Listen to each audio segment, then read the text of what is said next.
Hello everyone, and welcome back to Mr. Sleepy Crime. I know many of you enjoy listening to these stories as you fall asleep. So before you drift off, I'd love for you to leave a comment letting me know where in the world you're tuning in from. And if you're enjoying the story, don't forget to like and subscribe. It really helps the channel grow. Before we begin, I want to acknowledge that this story involves real people and real tragedies. We tell these stories not for entertainment, but to remember the victims and perhaps help others recognize the warning signs that could prevent similar tragedies. For the best experience, feel free to lower the volume a little, just enough to let the story gently carry you off to sleep. Alright, please get comfortable, dim the lights, and let's dive into tonight's first story. Tonight, I want to tell you a story. It's not an easy one, but sometimes the darkest stories help us understand the fragility of the world we live in. This is the story of Bruce Partardau and the night that forever changed the quiet suburb of Covina, California. Take a deep breath. This happened on Christmas Eve, 2008, and like so many true crime stories, it began long before that terrible night.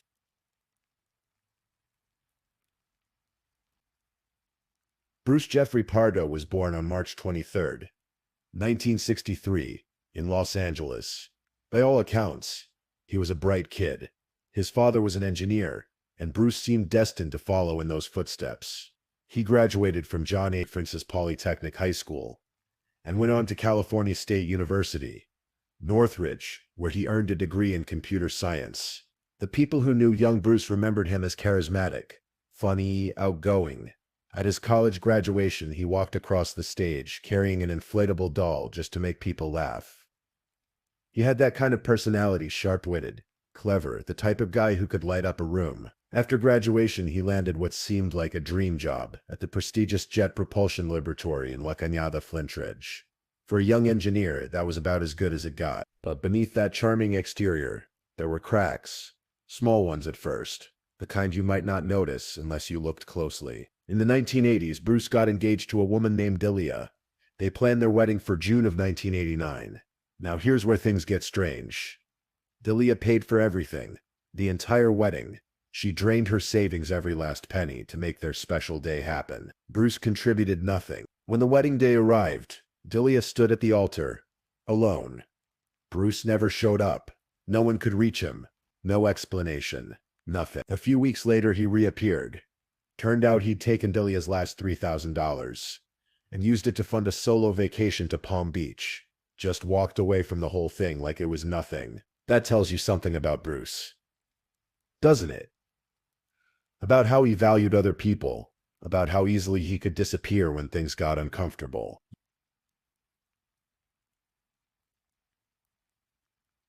Years passed. Bruce moved on. In the early 2000s, he met a woman named Elena Lucano, and they began an on-again, off-again relationship.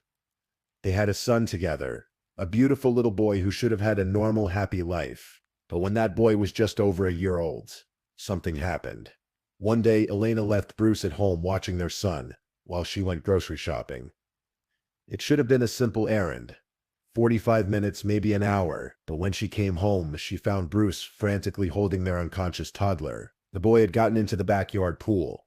Somehow Bruce hadn't noticed. By the time he found him, the damage was done. They rushed the child to the hospital. He survived, but the oxygen deprivation had caused severe, irreversible brain damage. That little boy would spend the rest of his life in a wheelchair. Unable to care for himself. He was only 13 months old. Elena sued Bruce's homeowner's insurance for $100,000 to cover medical bills and set up a special needs trust. According to Elena's attorney, Bruce lived with overwhelming guilt after that. But here's the thing, after the settlement was reached in August of 2002, Bruce stopped communicating completely. He never saw his son again. Never saw Elena again. Just vanished from their lives. And he never told anyone about what happened. Not even the woman who would become his next wife.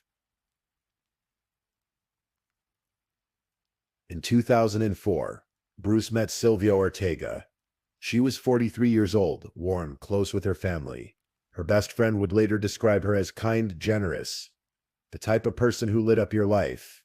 Bruce and Sylvia got married, and for a little while, maybe things seemed okay, but the marriage was troubled from the start. Bruce wanted everything separate, separate bank accounts, separate finances.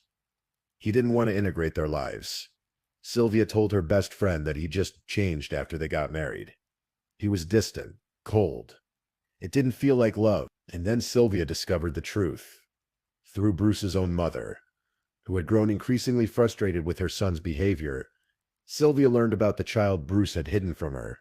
The son with brain damage. And worse, she learned that Bruce had been dodging his child support payments while still claiming the boy as a dependent on his tax returns to get the benefits. He was essentially profiting off a child he'd abandoned. That was it for Sylvia. She couldn't stay with someone capable of that kind of deception. That kind of cruelty toward his own son. In March of 2008, they separated. Sylvia moved back in with her parents, Joseph and Alicia Ortega, in their two-story home on Knollcrest Drive in Covina. The divorce proceedings got ugly. Really ugly. Bruce was ordered to pay $1,785 a month in spousal support. He complained bitterly to the court that Sylvia was living rent-free with her parents while spending money on a luxury car, gambling trips to Las Vegas, expensive restaurants, massages, golf lessons. He resented every penny. Then in July of 2008, Bruce was fired from his job at ITT Corporation. His employer discovered he'd been fraudulently billing clients for hours he hadn't actually worked. Suddenly, Bruce had no income. The court suspended his spousal support payments due to financial hardship. But when the divorce was finalized on December 18th, just 1 week before Christmas, Bruce still had to pay Sylvia $10,000 as part of the settlement. She also got to keep her wedding ring and the family dog. For Bruce, this wasn't just about money. It was about control, about losing, about being exposed as someone who'd failed, who'd been caught lying, who couldn't keep a job or a marriage together. And from what investigators would later piece together, those feelings of rage and humiliation had been building for months. He began planning something terrible.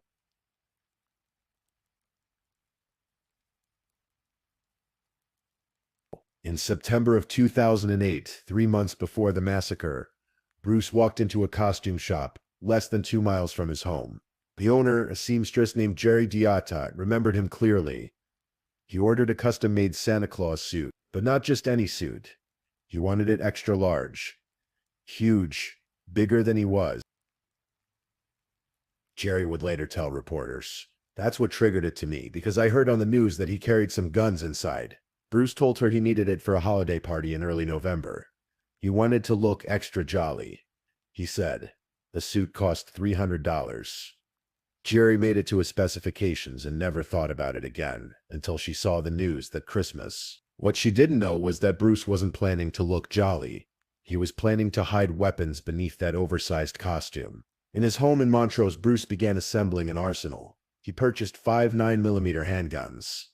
He bought 2 shotguns. He acquired high-octane racing fuel. He built what investigators would later describe as a homemade flamethrower, a rolling air compressor that he converted to spray fuel. He gift-wrapped it in festive paper so it would look like a Christmas present. He rented multiple cars.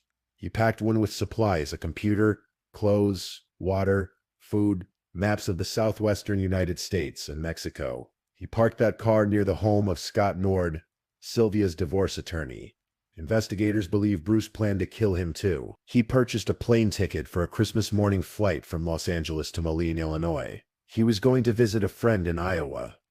Maybe start over somewhere new. He strapped $17,000 in cash to his body, hidden under his clothes. This wasn't an impulsive act of rage. This was calculated, methodical. He'd been planning this for months. Christmas Eve, 2008. The Ortega family gathered at Joseph and Alicia's home on Knollcrest Drive. There were about 25 to 30 people there, siblings, spouses, nieces, nephews, grandchildren. The adults were in the dining room playing poker, laughing, enjoying the holiday. The kids were in the back of the house playing video games. 17-year-old Michael Ortiz was upstairs on the computer. It was warm and loud and full of life. The kind of Christmas Eve that everyone looks forward to. The kind of night that should be filled with nothing but joy and connection. At around 11:30 at night, an 8-year-old girl saw someone walking up the driveway. He was dressed as Santa Claus and carrying presents. Her eyes must have lit up. Santa was here. She ran to the door, excited, and opened it. Bruce shot her in the face. The little girl crumpled to the ground, blood pouring from her cheek. And then Bruce stepped inside and began firing, just shooting at anything that moved. Sylvia, her parents, her siblings, their spouses. He targeted everyone. He wasn't trying to talk. He wasn't trying to negotiate. He was there to kill them all. When he ran out of ammunition, he unwrapped one of his presents and pulled out the homemade flamethrower. He began spraying racing fuel around the living room, coating everything in accelerant. The plan was to ignite it with a flare, to burn the house down with everyone inside, but there was an open flame somewhere. Maybe a candle, maybe the fireplace. The fuel ignited prematurely. There was an explosion. The house erupted in flames. Bruce was caught in the blast. His arms, his legs, the back of his neck all engulfed in fire. Third-degree burns. The polyester pants of his Santa suit melted into his skin. He was in agony, but he still managed to stumble out of the house. He peeled off what he could of the costume. Some of it stayed fused to his burned flesh, and got into his rental car. One of the survivors, a woman named Letitia, made it to a neighbor's house with her husband and 8-year-old daughter. She called 911 and identified Bruce, despite his costume, his beard, his disguise. "I have a feeling I know who it is," she told the dispatcher. "They're going through a divorce right now."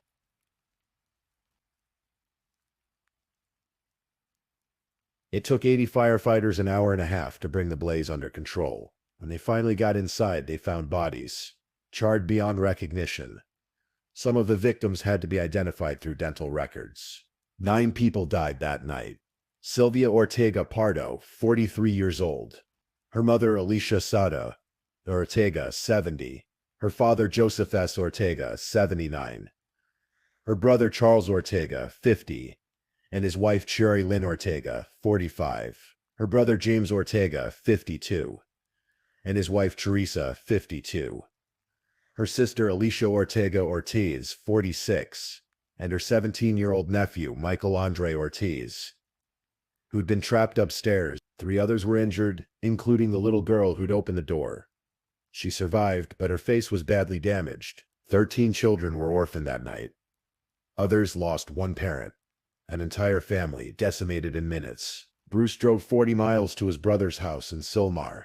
His brother wasn't home. Bruce broke in. He was in so much pain from the burns that he probably knew he wouldn't survive anyway. He couldn't go to a hospital. They'd arrest him on sight. He couldn't flee to Mexico or Illinois. Not in his condition. So Bruce did what cowards do. He put a gun to the roof of his mouth and pulled the trigger. His brother found him around 3:30 in the morning. Christmas Day. Bruce was dead. The medical examiner later found cocaine in his system, something else Bruce had been hiding. Police found remnants of the Santa suit in Bruce's rental car, parked a block away. He'd rigged it to explode. If anyone moved the suit, it would trigger a fire and detonate 200 rounds of ammunition. When the bomb squad tried to dismantle it, the car exploded.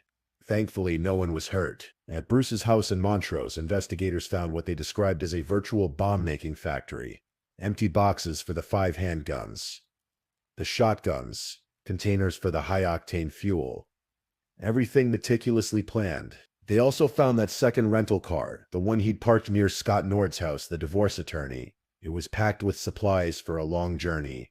Maps, food, water. Bruce had planned to kill Scott too, probably in the same way. But the explosion at the Ortega house had burned him so badly that he couldn't go through with the rest of his plans. So why? That's the question everyone always asks.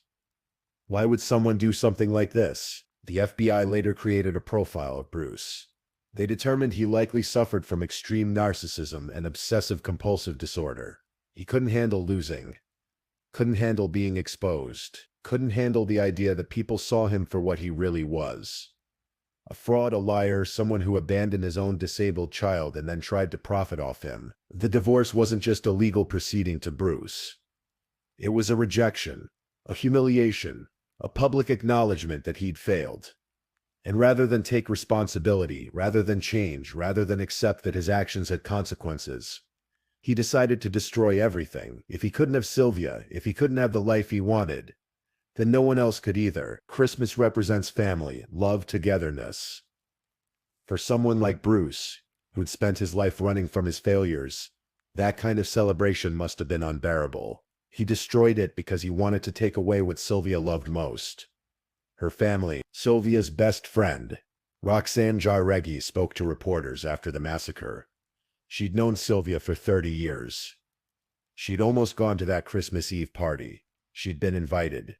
But her parents had come to visit and wanted to go to midnight mass, so she stayed home. "It's eerie," Roxanne said, "because I don't think we would have had a chance to get out." She remembered having lunch with Sylvia just days before the attack. They toasted to Sylvia's new life. Her fresh start. Her freedom from Bruce. When Pardo met Ortega 2 years ago, Roxanne explained, it appeared to be a nice match, but after they got married, he simply wasn't the same person. He just changed. His personality changed. She didn't really feel like he loved her. He didn't care for her. Everything he wanted separate, never really wanted to integrate their lives too much. The divorce, Roxanne said, came down to money. Bruce didn't want to pay. Not even a penny. That's how he was in the marriage too. And for that, for money, for pride, for a bruised ego. 9 people died. An 8-year-old girl was shot in the face. 13 children lost their parents. A grandmother and grandfather, celebrating what should have been a joyous holiday with their family, were murdered in their own home.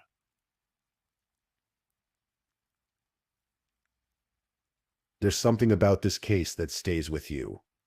Maybe it's the timing. Christmas Eve, a night that's supposed to be about peace and goodwill. Maybe it's the cruelty of it, dressing as Santa Claus, the one symbol children associate with joy and gifts, and turning it into an instrument of terror. Maybe it's the little girl opening the door, expecting magic, and instead finding a monster. Or maybe it's the reminder that the people who commit these kinds of atrocities often hide in plain sight. Bruce Partardau had no criminal record, no history of violence. To his neighbors, he was just a guy in a Santa suit heading to a party. They had no idea what he was capable of. The house on Knollcrest Drive stood as a burned-out shell for weeks after the attack. An impromptu memorial sprang up outside, flowers, candles, photos of the victims. The community of Covina held vigils. They created the Ortega Family Fund to help the survivors. But nothing could bring back those 9 lives. Nothing could erase the trauma of what happened that night. In a strange, twisted way, Bruce's own body betrayed him. If the Santa suit hadn't caught fire, if he hadn't been so badly burned, investigators believe he would have gone on to kill Scott Nord. Maybe his own mother. The fire, the very weapon he'd chosen to inflict maximum damage, ended up stopping him from causing even more destruction. But it was too late for the Ortegas. Too late for Sylvia, who'd just been starting her new life. Too late for her parents, who were in their golden years, and should have had more time with their grandchildren. Too late for Michael, only 17, with his whole life ahead of him. So where does that leave us? What do we take away from a story like this? I think it's a reminder that anger, left unchecked, can consume everything. That narcissism, the inability to see beyond your own wounded pride, can turn a person into something monstrous. That the people we trust, the people we let into our lives, can carry darkness we never see until it's too late. But it's also a reminder of the resilience of the human spirit. The survivors of that night, like the little girl who was shot, like Letitia and her family who escaped. They carry those scars forever, but they're still here. They survive. And the memory of the Ortega family lives on through them, through the people who love them, through stories like this one. Take a deep breath. Let your shoulders relax. This story is over now. Bruce Partardau is gone. The horror of that night in Covina is in the past. But we remember, because those 9 people deserved better. They deserved to finish their poker game, to open presents on Christmas morning, to hug their children and grandchildren and tell them they loved them. They deserve to live. And in remembering them, we honor that. We honor the light they brought into the world, even as we acknowledge the darkness that took them away.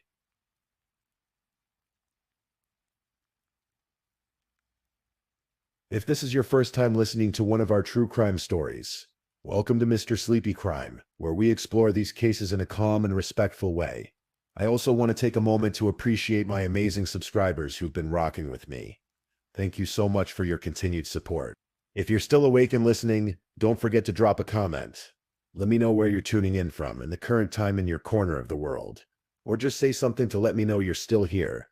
And if you haven't already, be sure to like this video and subscribe so you don't miss our next true crime stories for sleep. Now let's move on to our second story.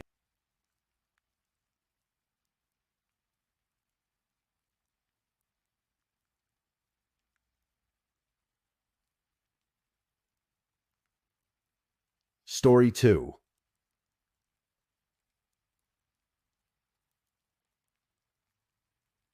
Tonight we're going to talk about a case that touched the heart of a small Iowa community. A story about a bright young girl, a community that refused to give up, and a search for answers that took longer than anyone wanted. This is the story of Braza Terrell. Before we begin, I want you to know that this story does involve difficult topics, but I'll tell it gently, the way you might hear it from a friend over coffee, with respect for everyone involved. So just breathe, relax, and listen. It was the summer of 2020, July in Iowa. You know that kind of summer heat, the kind where the air feels thick and everything moves a little slower. Kids were on summer break, riding bikes, playing video games, soaking up every moment before school started again in the fall. In Davenport, a city along the Mississippi River, 10-year-old Braza Terrell was doing what most kids her age do during summer vacation. She loved TikTok, like so many kids do. She'd create little dance videos with her mom, Ashia Langford, always smiling. Her family and friends would tell you that Braza had the biggest personality, the kind of kid who lit up a room just by walking into it. She was a big sister too, which she took seriously. Her younger half-brother, who we'll call DL to protect his privacy, looked up to her. They'd play together, sing songs like Ring Around the Rosie, just being kids. Braza was caring, creative, always wanting to make people laugh. She was 4'5", about 75 pounds, small for her age, with distinctive black hair that people remembered. She had brown eyes and a smile that, as one family friend put it, you'd see everywhere she went. On Thursday, July 9th, 2020, Braza was excited. She was going to spend the night at her half-brother DL's place. DL was staying with his father, Henry Earl Dinkins, and Dinkins' girlfriend, Andrea Culberson, at their apartment in the 2700 block of East 53rd Street in Davenport. Now, Henry Dinkins was 48 years old at the time. He was DL's biological father, and though he and Ashia Langford, Braza's mother, weren't together anymore, they shared custody of their son.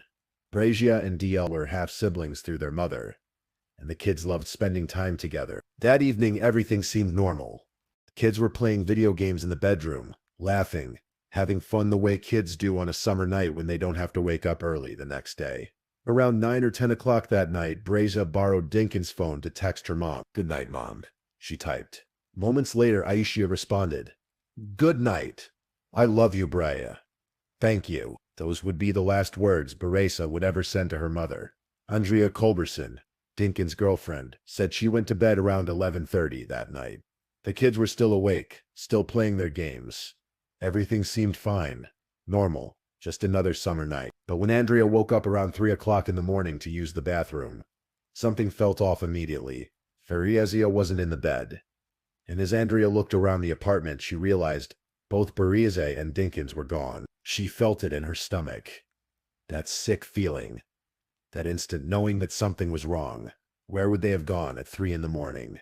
Why would Dinkins take Braza anywhere at that hour? Then about 30 minutes later, Dinkins returned to the apartment, alone. Andrea watched from the bedroom window as he went to the closet and grabbed something, though she couldn't quite see what it was. And that's when she saw Braza, standing outside by Dinkins' maroon Chevrolet Impala. Andrea could see her clearly because of Braza's distinctive hair, and because of the oversized shirt she was wearing, a 4XL t-shirt that Dinkins had given both kids to wear to bed. It practically swallowed Braza's small frame. Moments later, Dinkins and Braza left again.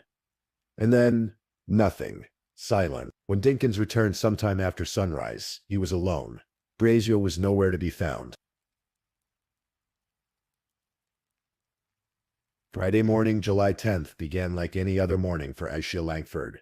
She was scheduled to work at Checkers restaurant on Locust Street, and her manager texted her early asking if she could come in to help with opening. She brushed her teeth, hurried out the door, and arrived at work at 8:04 in the morning. 4 minutes later, her world began to crumble. Dinkins called her. He told her he'd woken up and Braza was gone.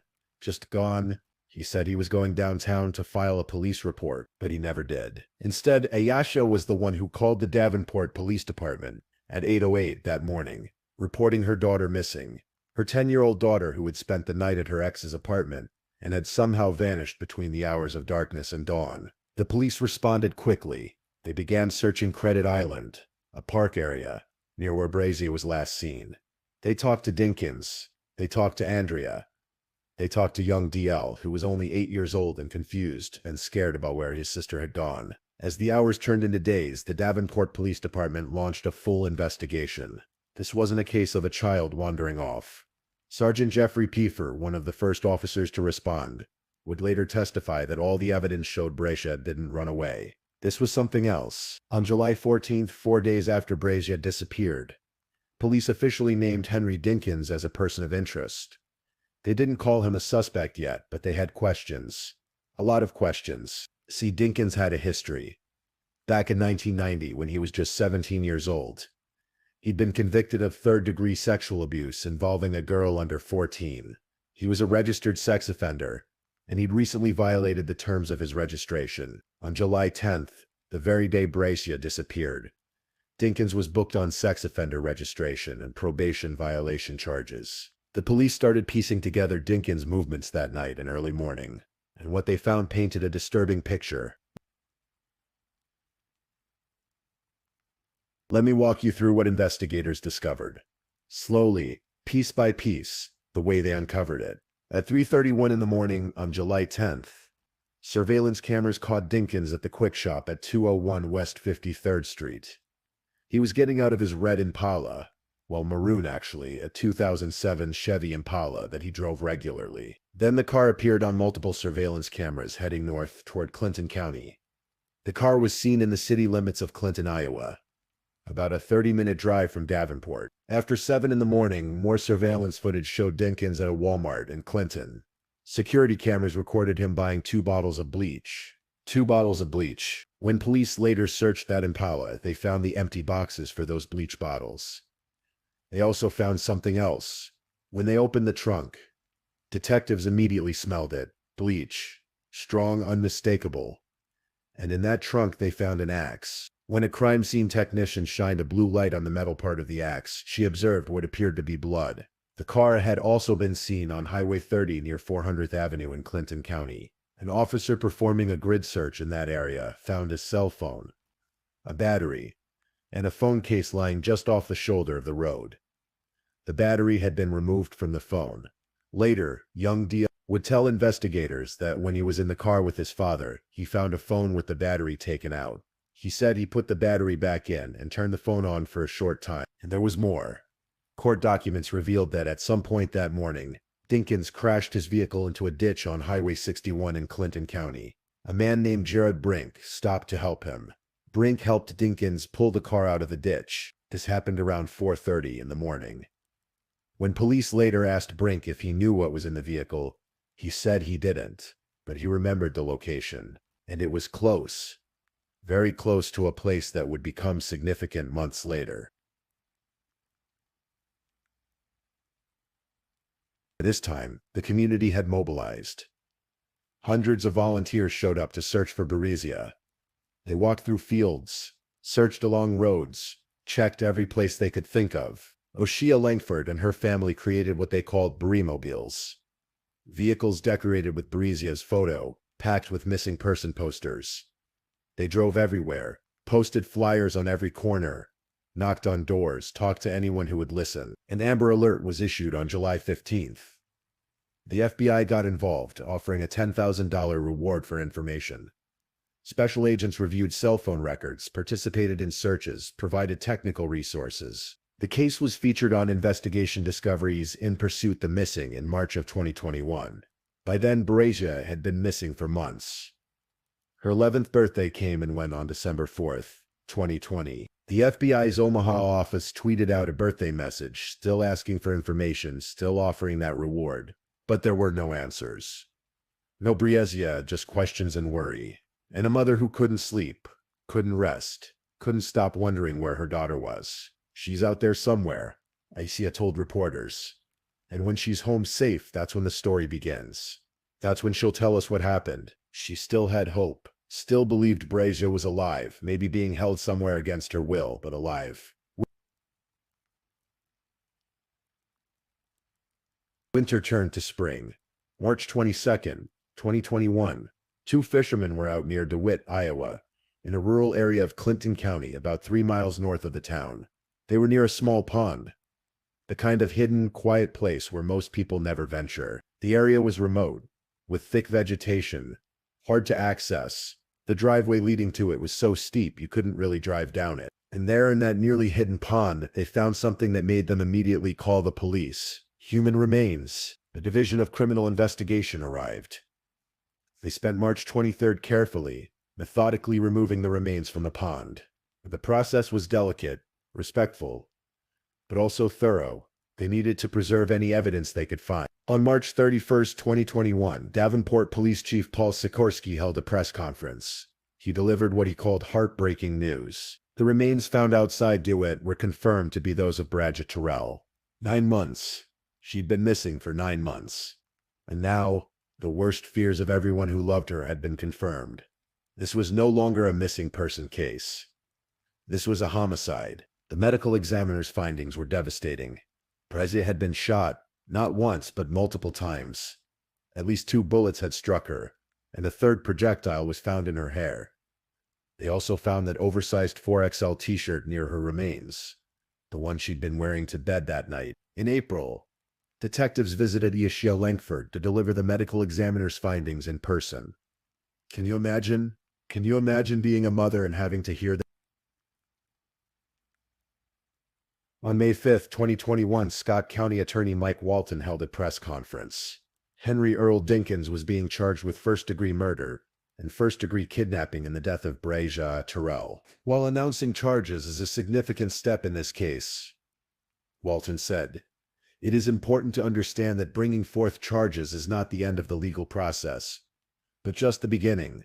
The case will now proceed to court." On June 16, 2021, Dinkins pled not guilty, and so began a long, complicated journey through the legal system. Dinkins was representing himself for a while, which is always unusual in a case this serious. He requested new attorneys multiple times. He asked for his trial to be moved out of Scott County because of pretrial publicity, and Judge Henry Latham granted that request in March 2022.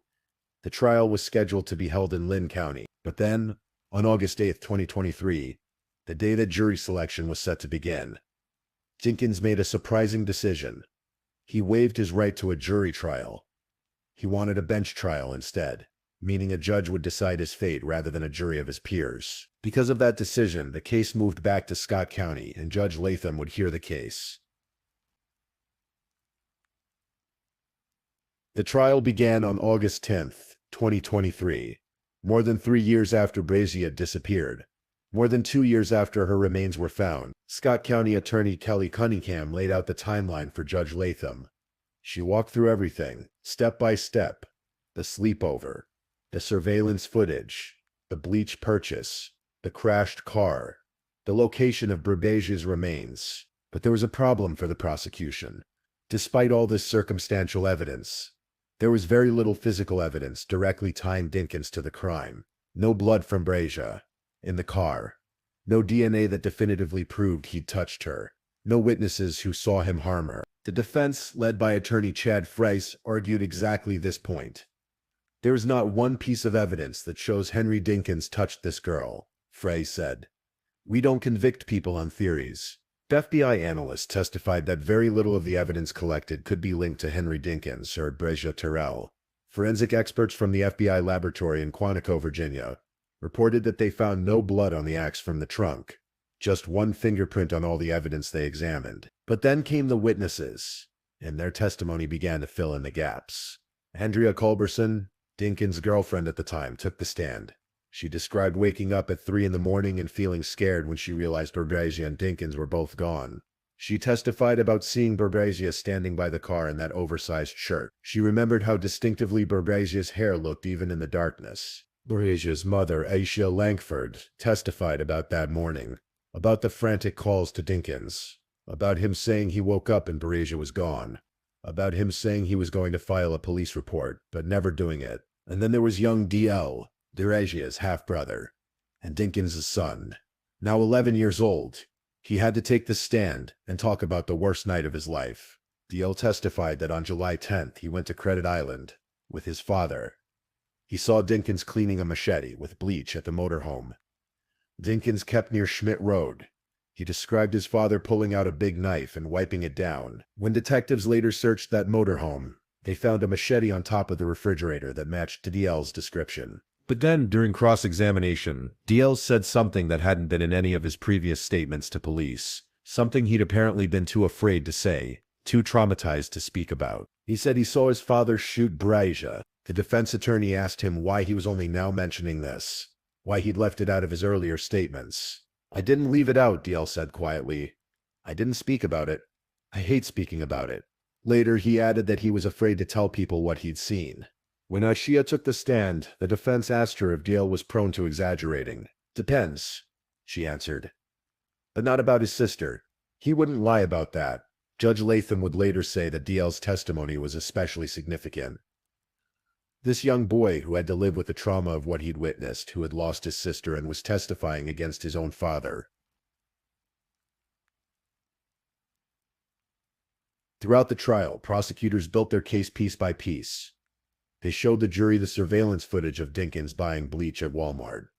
They presented the foam that was found on Highway 30 with the battery removed. They brought in FBI geologists who testified that 3 out of 10 soil samples from the trunk of Dinkins' Impala matched the soil where Braza's remains were found. Members of the Big River dive team testified about recovering evidence from the pond, including a revolver that police believed was the murder weapon.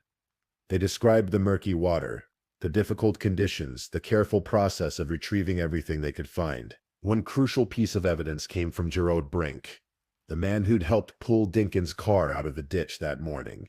Sadly, Brink had died of a heart attack in June 2023, before the trial. But his deposition testimony was allowed to be read into the record. Brink had come forward to police after Braza's remains were found. He had been with a friend, discussing the discovery, and learned where the body had been recovered. "I pulled a black man's maroon Impala from a ditch, not far from there," Brink told his friend. That friend encouraged him to call the police. When law enforcement collected GPS data from Brink's cell phone, it confirmed he was in that exact area on July 10th, 2020. According to prosecutors, this was the final piece of evidence that prompted Dinkins' arrest for murder. Prosecutors argued that Dinkins had sexually assaulted Braza that night. They believed he killed her because he was afraid she would tell someone what he'd done. As a registered sex offender already facing violations, another sexual assault charge could have meant decades in prison. They theorized that he took her from the apartment in the early morning hours, perhaps to the motorhome where D.L. saw him later. At some point in that remote area near DeWitt, he shot her. Then he attempted to hide her body in the pond, tried to clean up the evidence with bleach, and crashed his car while driving in an area he wasn't familiar with in the darkness. The defense argued this was all speculation. They pointed to the lack of physical evidence. They suggested police had focused too heavily on Dinkins and hadn't investigated other possibilities. They even mentioned another murder that had occurred in Clinton about 10 days after Braza disappeared, suggesting maybe there was a connection that police hadn't explored. But at the end of the day, after 14 days of testimony, 47 witnesses, and roughly 70 hours of court proceedings, the evidence painted a clear picture in Judge Latham's mind. The trial ended on August 29th, 2023, with closing arguments. Then everyone waited. Judge Latham said he would issue his ruling as quickly as I can, but Iowa law required a written decision, and the judge wanted to be thorough. This case was too important to rush. On September 15th, 2023, Judge Latham called everyone back to the courtroom. The courtroom was packed with Braza's family, all wearing purple in her honor. Judge Latham explained that he could simply read the verdict and file his written decision, but he'd chosen not to do that. "I think this case, due to the crime involved, is very important," he said, "and I find that it's appropriate that I read the entire decision today." And then, after carefully recounting the evidence, explaining his reasoning, walking through every piece of the case, Judge Latham delivered his verdict. Guilty. Guilty of first-degree murder. Guilty of first-degree kidnapping. The courtroom broke into applause. People hugged Aisha Langford. She later said, "I don't know how to feel. I feel like I just won the lottery." But it wasn't really winning, was it? Braza was still gone. No verdict could bring her back. On October 11th, 2023, Henry Earl Dinkins returned to court for sentencing. Aisha Langford gave an emotional victim impact statement. She said she couldn't forgive Dinkins. She talked about how her son still deals with anger and trauma from what Dinkins put him through. She spoke about the hole in their family that would never be filled. "Closure doesn't exist in this case," she said.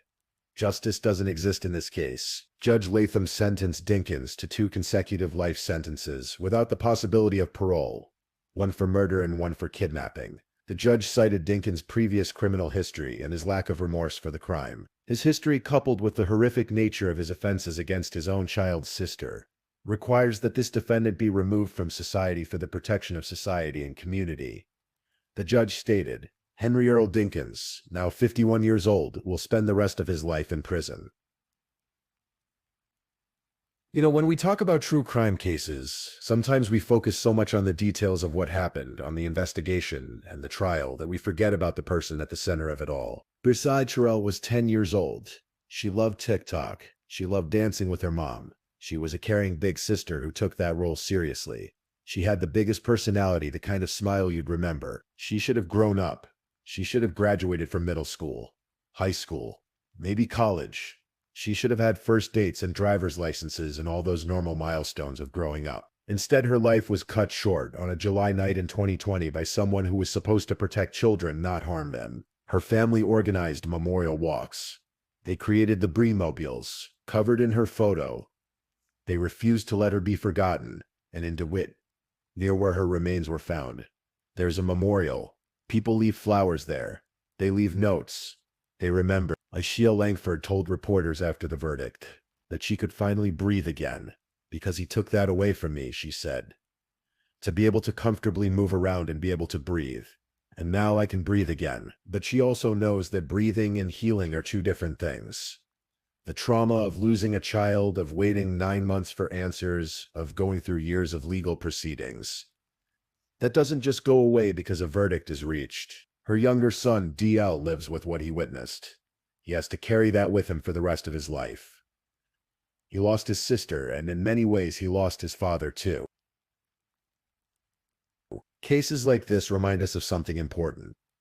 They remind us to pay attention to the people in our children's lives, to trust our instincts when something feels wrong. Andrea Culberson woke up at 3 in the morning and felt scared, felt sick to her stomach, because something was wrong. She knew it immediately. They also remind us of the power of community. Hundreds of people searched for Braza. Volunteers gave up their time to walk through fields and along roadsides. People put up posters, shared information, refused to give up hope. Even when that hope turned to grief, the community stood together. And they remind us that justice, when it comes, doesn't erase the pain. It doesn't bring back what was lost. But it does matter. It matters that Henry Dinkins will never hurt another child. It matters that Braza's story was heard, that the truth came out, that someone was held accountable. If you're falling asleep now, that's okay. Let yourself rest. But maybe before you drift off completely, think about Braza. Think about that 10-year-old girl with the big smile and the bigger personality. Think about the family who loved her and continues to love her. And if you have children in your life, whether they're your own kids, nieces, nephews, students, neighbors, hold them a little closer. Pay attention to who they're spending time with. Trust your instincts. Speak up when something feels wrong, because every child deserves to grow up safe. Every child deserves to have their childhood. To make TikTok videos with their mom, to be a big sister, to just be a kid. Braza Terrell deserved all of that, and we remember her. If you're still awake and listening, check whether you've left your little goodnight comment. I always check your comments before I sleep too. And if you haven't already, don't forget to like this video and subscribe so you don't miss our next true crime stories for sleep. Meanwhile, let's move on to our third story.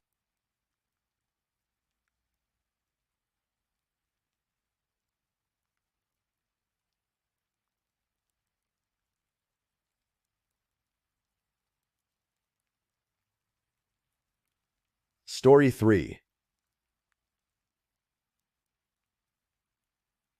Tonight, I want to tell you a story.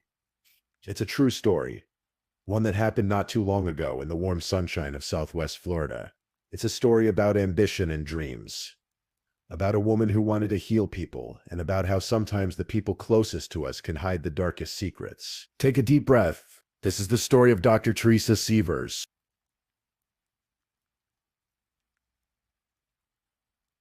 Picture Southwest Florida in 2006. The palm trees swaying gently in the Gulf breeze. The sun warming the sand on Bonita Springs Beach. It's the kind of place people move to when they want a fresh start, when they're chasing a dream. That's what Teresa Severs was doing. She was chasing a dream. Teresa wasn't originally from Florida. She was born on November 19th, 1968 in Derby, Connecticut, a small New England town where everyone knew everyone. Her parents separated when she was just a month old, so she was raised by her mother. From the time she was in 6th grade, Teresa knew what she wanted to be. She wanted to be a doctor. It wasn't just a passing fancy, you know.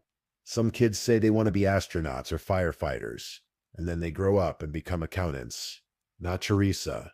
She was determined. She was focused. In high school, she became valedictorian of her class. The smartest student, the one who gave the speech at graduation while everyone's parents took pictures. She went to Fairfield University, got her pre-med education sorted out, and then in 1996, she graduated from Ross University School of Medicine in Dominica. That's a small island in the Caribbean. Beautiful place. Then she completed her residency at the University of Florida, where she was actually named Resident of the Year. She wasn't just good at medicine. She was exceptional. Teresa specialized in internal medicine at first. The traditional stuff. Blood pressure, cholesterol, prescriptions. But somewhere along the way, she started to feel like something was missing. Like Western medicine, for all its power, wasn't seeing the whole picture. She got interested in holistic medicine, integrative healing, the kind of approach that looks at the whole person, not just the symptoms. She went back to school, added certifications in anti-aging medicine, regenerative medicine, functional medicine. She even started exploring energy healing, which was pretty bold for a medical doctor in those days. Her patients loved her for it. They said she actually listened to them. She'd spend time asking about their lives, their stress, their emotional well-being.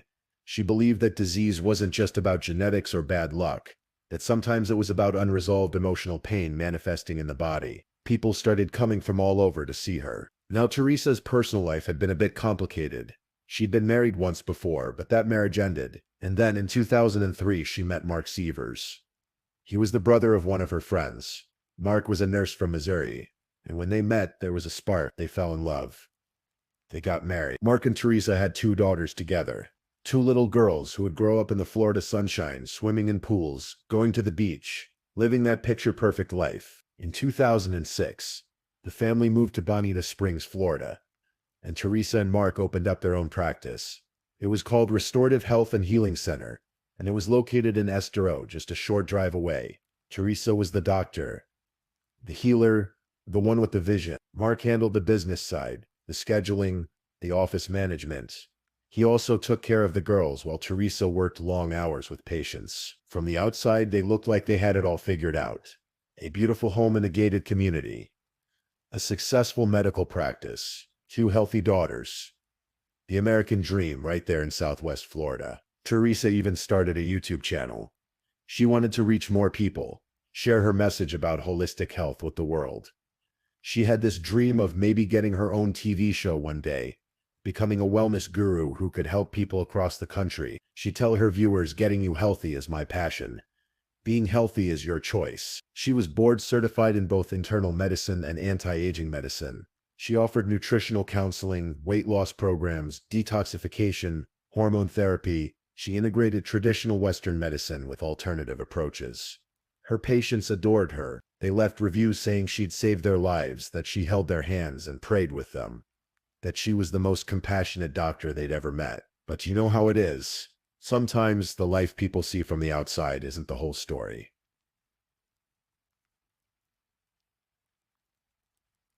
Let's talk about Mark for a minute. Mark Severs grew up in Missouri. He'd been friends with a guy named Curtis Wainwright Jr. since they were kids. Went to school together. That whole thing. Curtis and Mark, they were close. Really close. Like brothers, people said. Now, Curtis wasn't exactly living a straight and narrow life. He had what you'd call a lengthy rap sheet, a career criminal. In and out of trouble. But Mark stayed friends with him anyway. That's the thing about childhood friendships sometimes. They have roots that go deep, even when maybe they shouldn't. By 2015, Teresa and Mark had been married for 12 years. They had their 2 daughters, aged 11 and 8. The girls were getting older, needing more attention, more involvement from both parents. And the cracks in the marriage were starting to show. Neighbors would later tell police that they'd heard arguing coming from the Severs house. Not just little disagreements, but real fights. The kind where voices get raised and doors get slammed. Mark was worried. People said he was afraid that Teresa was going to leave him, and that she'd take the girls with her. He told friends he couldn't afford a custody battle. And there was something else. Money. See, the practice was doing well, but there were expenses. Lots of expenses. And Mark had taken out life insurance policies on Teresa. 5 of them, actually. Together they totaled $4,433,000. That's a lot of money. More money than most people will see in their entire lives. In the spring of 2015, Mark went to Missouri to attend Curtis Wainwright's wedding. These 2 childhood friends, reuniting for this happy occasion. And sometime during that visit, Mark confided in Curtis. He told him about his marriage problems. He said Teresa was threatening to leave. He said he was afraid of losing his daughters. He said he couldn't afford to fight her for custody. And Curtis, according to what would come out later, Curtis told Mark there was only one option. Teresa had to die. Mark agreed. He said he'd pay Curtis to help him. They started planning how to kill Teresa. Mark also wanted Teresa dead for the insurance money, of course. $4 million can solve a lot of problems. Curtis later testified that Mark promised him $100,000 or more to make it happen. Now, Curtis didn't plan to do this alone. He brought in another guy, Jimmy Ray Rogers.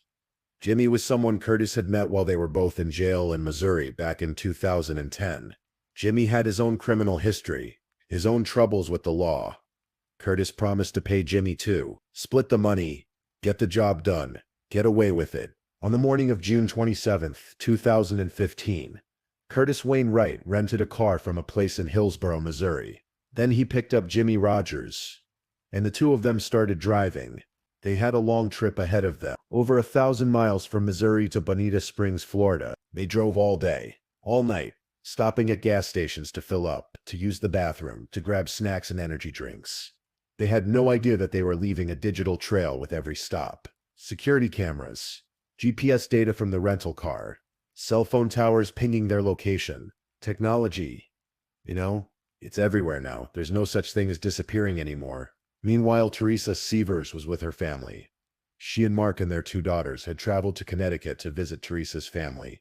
It was her mother's birthday, a time for celebration. The girls were having fun, seeing their grandmother, and aunts and uncles, enjoying a little summer vacation. But Teresa had patients scheduled. She had appointments on Monday morning back in Florida, and she didn't want to cancel on people who were counting on her. So on Sunday, June 28th, she made the decision to fly home early. She'd go back to Florida, see her patients on Monday, and Mark and the girls could finish out the vacation and drive home in a few days. Mark drove Teresa to LaGuardia Airport in New York City. There's surveillance footage of them at the airport, Mark giving Teresa a kiss goodbye before she headed through security. Just a husband and wife saying goodbye, or so it looked.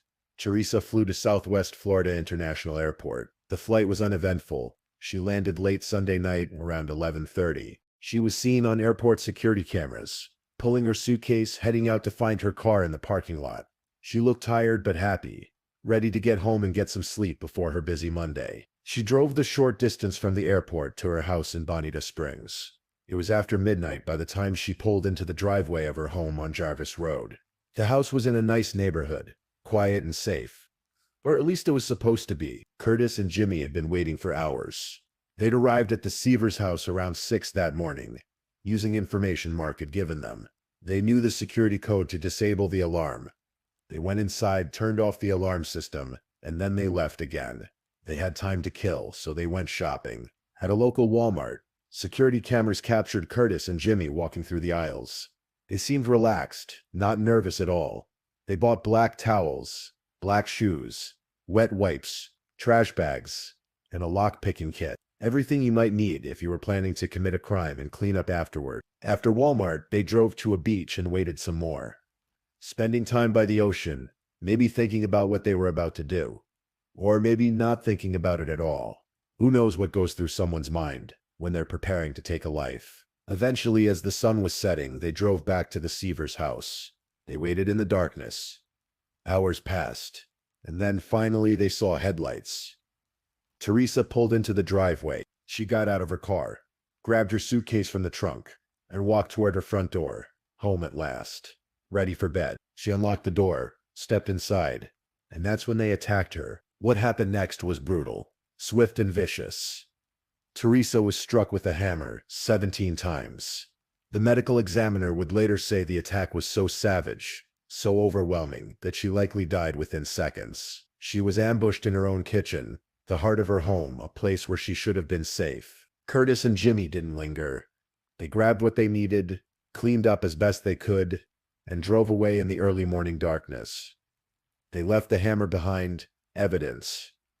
But at the time they thought they'd gotten away with it. They drove back to Missouri, more than 1,000 miles. Retracing their route, on the way, Curtis told Jimmy to throw some things out of the car window. A blue jumpsuit that had fibers matching Teresa's dress. Evidence being scattered along the side of the highway in rural Missouri. The next morning, Monday, June 29th, Teresa didn't show up for work. Her staff at the medical practice started calling her. No answer. They called again. Still nothing. This wasn't like Teresa. She was responsible, dedicated. She wouldn't just not show up without calling. Her employees called Mark, who was still up in Connecticut with the girls. Mark asked a neighbor, another doctor named Mark Petritz, to go check on Teresa. Maybe she'd overslept. Maybe her phone had died. Dr. Petritz went to the house. The door was unlocked. He walked inside, calling Teresa's name. And then he found her. She was lying on the kitchen floor in a pool of blood.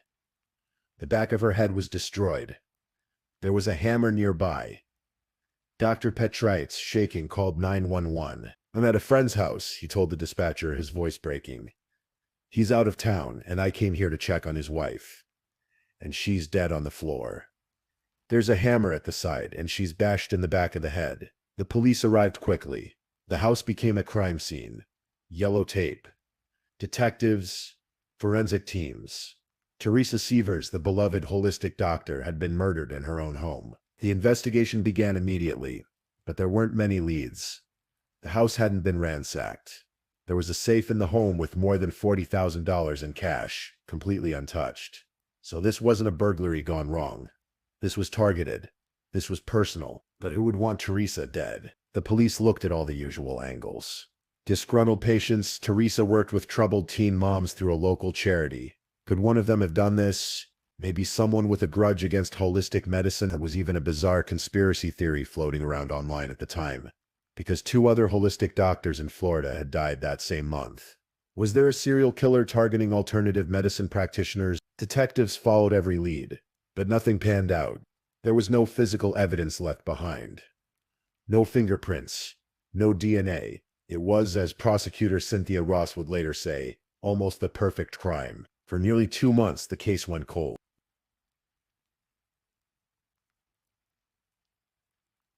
Mark Severs, meanwhile, was playing the role of the grieving husband. He held a funeral for Teresa, stood up in front of everyone and said, "I was and still am the luckiest man in the world." But detectives were watching him. Something about his grief didn't feel right. It felt performed.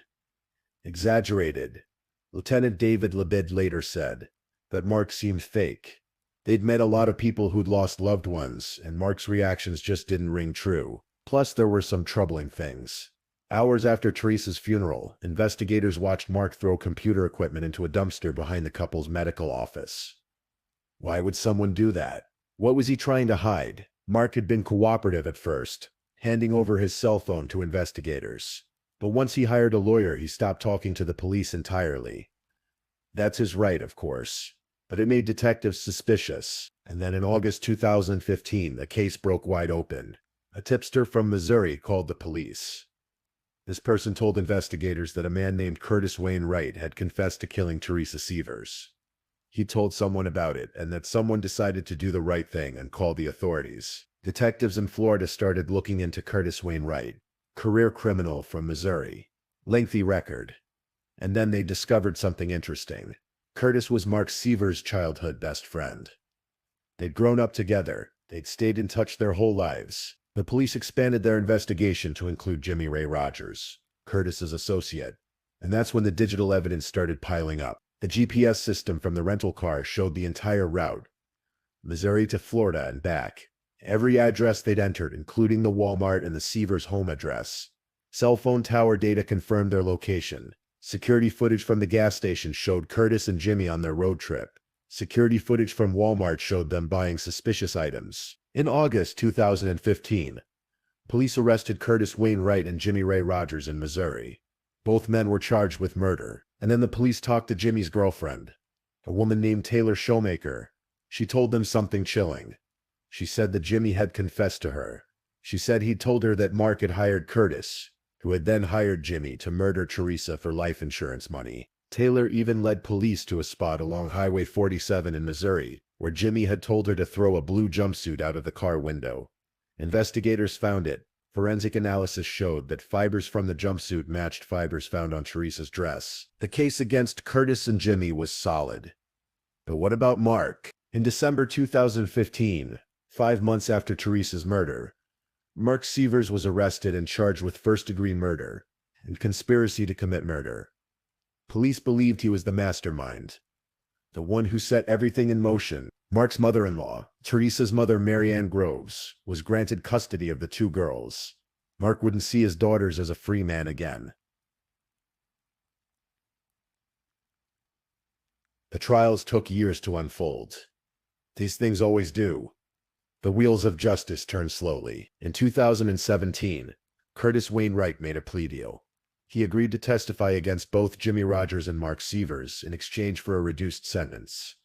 He pleaded guilty to second-degree murder and was sentenced to 25 years in prison. In his testimony, Curtis said that Mark had approached him about killing Teresa, that Mark was afraid of losing custody of his daughters and wanted the insurance money, that Mark had promised to pay him $100,000 or more. Curtis said that he and Jimmy had driven from Missouri to Florida, waited for Teresa to come home, and then killed her with a hammer. In October 2019, Jimmy Ray Rogers went to trial. His defense attorneys argued that Curtis was lying, trying to pin everything on Jimmy to save himself. They pointed out that there was no DNA evidence, placing Jimmy at the scene. But the GPS data, the surveillance footage, the testimony from Taylor Showmaker, Curtis's testimony, it was all too much. The jury found Jimmy Rogers guilty of second-degree murder and trespassing. He was sentenced to life in prison without the possibility of parole. Then came Mark's trial. Mark Severs' trial began in December 2019. The prosecution's case was built largely on Curtis Wainwright's testimony. Mark's defense attorneys tried to paint Curtis as an unreliable witness. After all, he was a murderer who'd lied to police initially. Could the jury really trust him? But there was other evidence too. The computer equipment Mark had thrown away, his odd behavior after Teresa's death, the life insurance policies, the GPS data and surveillance footage that put Curtis and Jimmy in Florida at the exact time of the murder, Mark's own words to Curtis about wanting Teresa dead. The jury deliberated, and on December 4, 2019, they found Mark Severs guilty of first-degree murder and conspiracy to commit murder. On January 3, 2020, Mark Severs was sentenced to death. He stood before the judge and said he was innocent and heartbroken, that Teresa was his soulmate. But the judge didn't believe him. Mark was sent to Union Correctional Institution in Florida, where he remains on death row.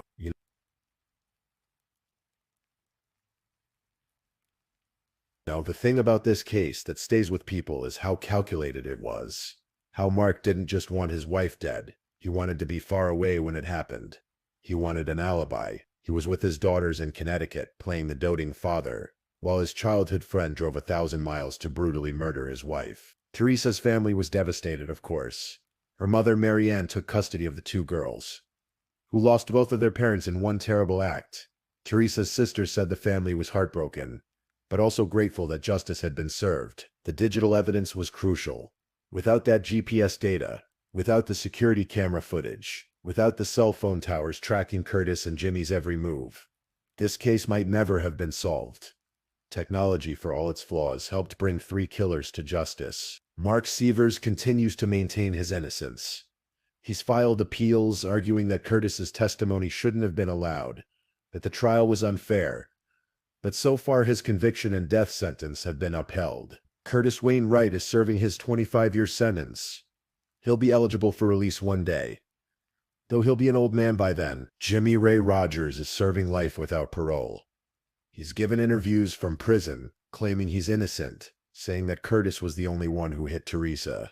But the jury didn't believe him. And Teresa Severs is remembered by her patients, her family, and her community as a compassionate healer. Someone who genuinely cared about helping people. Her mother established a scholarship fund in her name to help medical students pursue careers in holistic and integrative medicine, carrying on Teresa's legacy. So that's the story.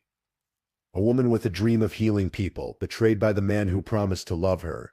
A carefully planned murder carried out by 2 criminals who thought they could get away with it, and an investigation that used modern technology to track them down and bring them to justice. It's a story about greed, about fear, about the dark things people are capable of when they decide money and control are more important than human life. But it's also a story about Teresa, about a girl from Connecticut who became valedictorian, who went to medical school in the Caribbean, who built a successful practice helping people find wellness, who had dreams of reaching even more people, of sharing her message with the world. She didn't get to fulfill all those dreams, but she did touch countless lives.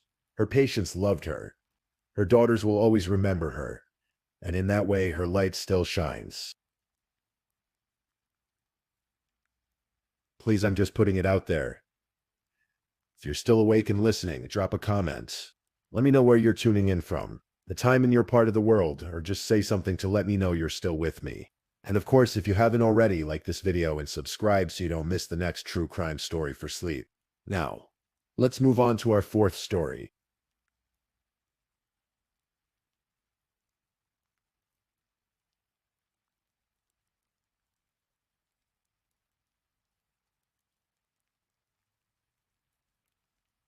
Story 4.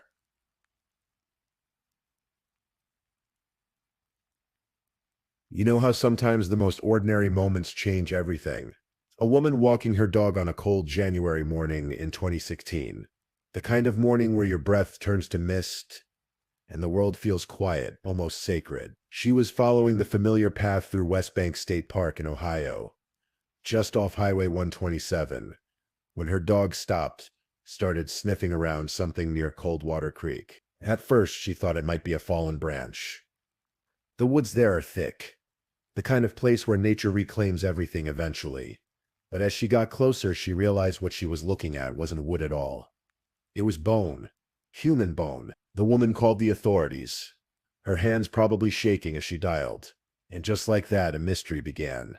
A mystery that would take nearly 6 years to solve, weaving through the lives of people connected by the internet, by desire, by choices that spiraled into something dark and irreversible. Let me take you back to the beginning. Not to that cold January morning, but earlier, to a young man named Ryan Zimmerman. Ryan was 21 years old, living in Corbin, Kentucky with his family. By all accounts, he was a gentle soul, loved video games, spent hours on his computer, lost in worlds where he could be anyone, do anything. He was close with his younger brother, the kind of older sibling who'd make time to play, to talk, to just be there. His family knew him as quiet, thoughtful, maybe a little shy. But like so many young people, Ryan was searching for something, trying to figure out who he was, what he wanted, where he belonged in this world. He'd been exploring his identity online, asking questions about himself that he maybe couldn't ask out loud. Questions about sexuality, about gender, about possibilities. In the spring of 2015, Ryan did what millions of people do every day. He posted an ad on Craigslist. It was in the personal section. Back when that existed, he was looking for connection, for someone who might understand what he was going through. The ad was explicit about what he wanted, what he was curious about, and someone responded. The screen name was Laurel Emerson. They started talking, first through email, then on Google Hangouts. The conversations grew more intimate, more detailed. Laurel seemed to understand Ryan in a way few people did. They talked about desires, about identities, about possibilities, and eventually Laurel extended an invitation. "Come to Columbus," he said. "Live with me. Explore who you really are." Ryan said yes, but here's the thing about the internet. Behind every screen name is a person, and sometimes that person isn't quite who they seem to be. Laurel Emerson wasn't really named Laurel. That was a persona, a digital mask worn by a man named Corey Buzzard. Corey was married to a woman named Sarah, and in the summer of 2015, they were living in an apartment complex called Skyview Townhomes in Columbus, Ohio. Now, Corey and Sarah's marriage wasn't exactly traditional. They'd opened up their relationship in ways that worked for them, or at least they thought it did. And when Corey met Ryan online, he saw an opportunity, someone young, searching, willing to explore. He invited Ryan to become part of their lives, to live with them, to have an intimate relationship with him. On August 6, 2015, Ryan packed up his things and made the drive from Corbin, Kentucky to Columbus, Ohio. Think about that moment for him.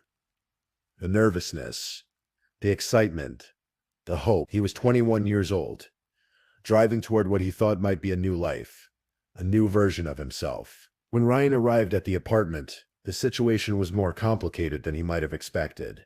Corey and Sarah weren't living alone. There was a third person there, a woman named Naira Whitaker. Naira had moved in just a month earlier. In July, she was in a relationship with Sarah. So you had this apartment with 4 people, this web of connections and intimacies that most of us would find hard to navigate. So for the first few weeks, things seemed to work. Ryan was with Corey. Sarah was with Naira. Everyone had their place in this unconventional arrangement. But these kinds of situations, they're fragile, built on communication and boundaries that have to be maintained constantly. And when they break hard. By late September, something had shifted. Corey had changed his mind about Ryan. Whatever connection they'd had, whatever arrangement they'd agreed to, Corey didn't want it anymore.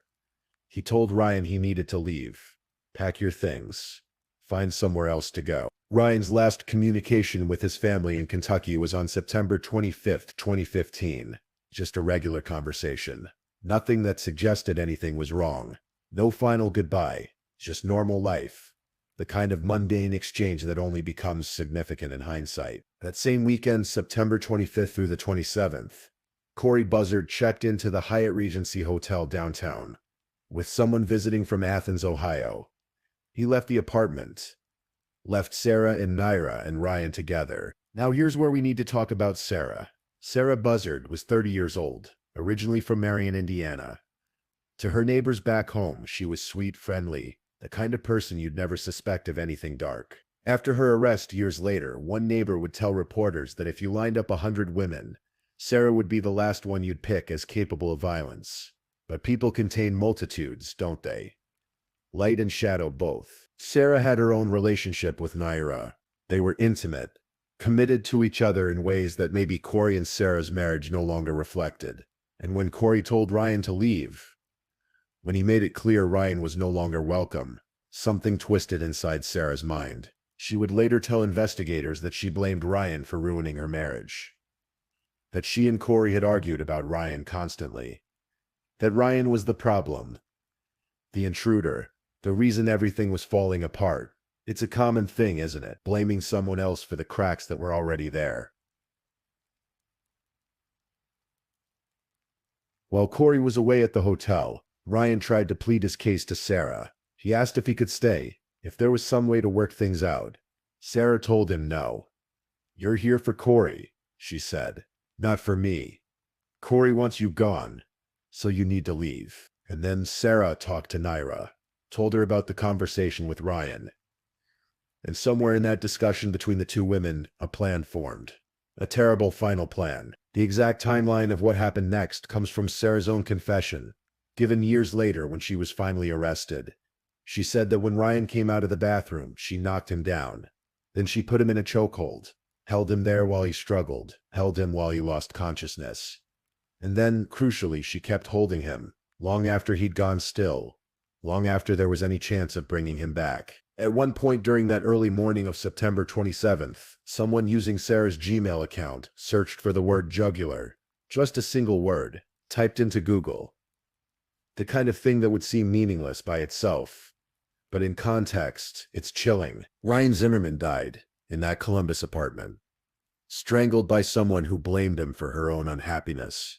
Someone who chose murder over simply asking him to leave. But killing him was only the beginning. What happened next is the kind of horror that keeps investigators awake at night. Sarah and Naira dismembered Ryan's body in the bathtub of the apartment.